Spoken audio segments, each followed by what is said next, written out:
सृष्टि के आरंभ में जब कुछ भी नहीं था, आकाश, न पृथ्वी, न दिशाएं, न काल, तब केवल एक अनंत शून्य था। इस शून्य में एक अदृश्य चेतना विद्यमान थी जिसे आदि शक्ति कहते हैं। वे न स्त्री थीं, न पुरुष, न कोई रूप, न कोई आकार, केवल एक अनंत ऊर्जा जो अस्तित्व के प्रत्येक कण में समाहित थी। इसी शक्ति से सृष्टि का आरंभ हुआ।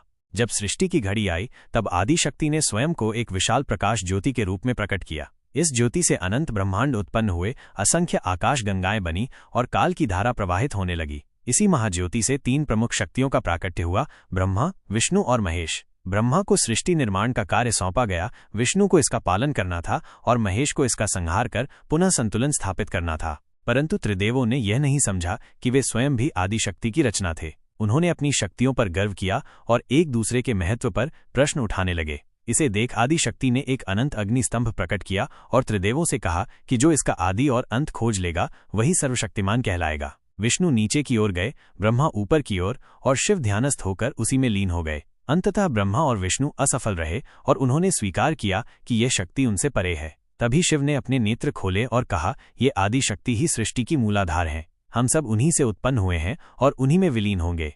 इस प्रकार आदि शक्ति को स्वयं को व्यक्त करने के लिए साकार रूप धारण करना पड़ा। उन्होंने अपने 3 प्रमुख स्वरूपों को प्रकट किया, महाकाली, महालक्ष्मी और महासरस्वती। महाकाली संहार की शक्ति बनी, जिन्होंने अंधकार और विनाशकारी शक्तियों को नियंत्रित किया। महालक्ष्मी समृद्धि और संतुलन की देवी बनी, जिनके बिना ब्रह्मांड असंतुलित रहता। महासरस्वती ज्ञान और सृजन की देवी बनी, जिन्होंने सृष्टि को दिशा और उद्देश्य प्रदान किया।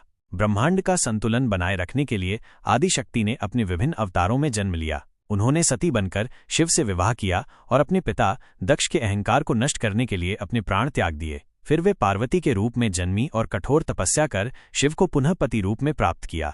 समय समय पर उन्होंने दुर्गा, काली, चंडी और अन्य रूप धारण किए ताकि ब्रह्मांड में व्याप्त अधर्म और असंतुलन को समाप्त किया जा सके।